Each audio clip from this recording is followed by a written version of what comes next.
గ్రామంలో 2076లో ఆల్మోస్ట్ 70%, 60-70% ఇప్పటికే ఎల్ఆర్ఎస్ కట్టున్నాయి కాబట్టి వాళ్ళ జాగలలో వాళ్ళు ఇల్లు కట్టుకుంటే ఎవడైనా ఆపితే చీల్చి చెండాడుతావు నా కొడుక, గుర్తుపెట్టుకోండి.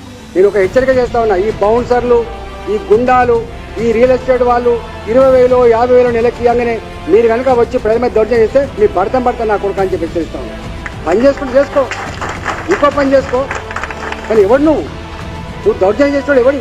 పోలీసులు నేను నిర్వహించకపోవచ్చు, పోలీసులు అండతోటి నువ్వు చేస్తుండొచ్చు, కానీ మేము చూస్తూ ఊరుకోవడానికి సిద్ధంగా లేము, గుర్తుపెట్టుకో. చీల్చి చెండాడతాం. మా మహిళల్ని అవమానపరిచే అధికారానికి ఎవడిచ్చిండ్రా? మా పేదవాళ్ళ ఇబ్బంది పెట్టే అధికారానికి ఎవడిచ్చిండ్రా? గిరామీలు చేసేది ఇట్లాంటి ఉదంతాలు చాలా ఉన్నాయి. ఇప్పటికైనా జ్ఞానోదయం తెచ్చుకొని, బుద్ధి తెచ్చుకొని, నేను రెవెన్యూ మంత్రి గారు కూడా అడుగుతా ఉన్నాను, ఇలా మీరైతే భూభారతో ఇంకో భారతో తెస్తూ ఉన్నారో, ఇంకా కొత్త రిఫైన్డ్ చట్టం తెస్తూ ఉన్నారో, మంత్రి గారు మీకు తెలుసు ఇవాళ అనేక గతం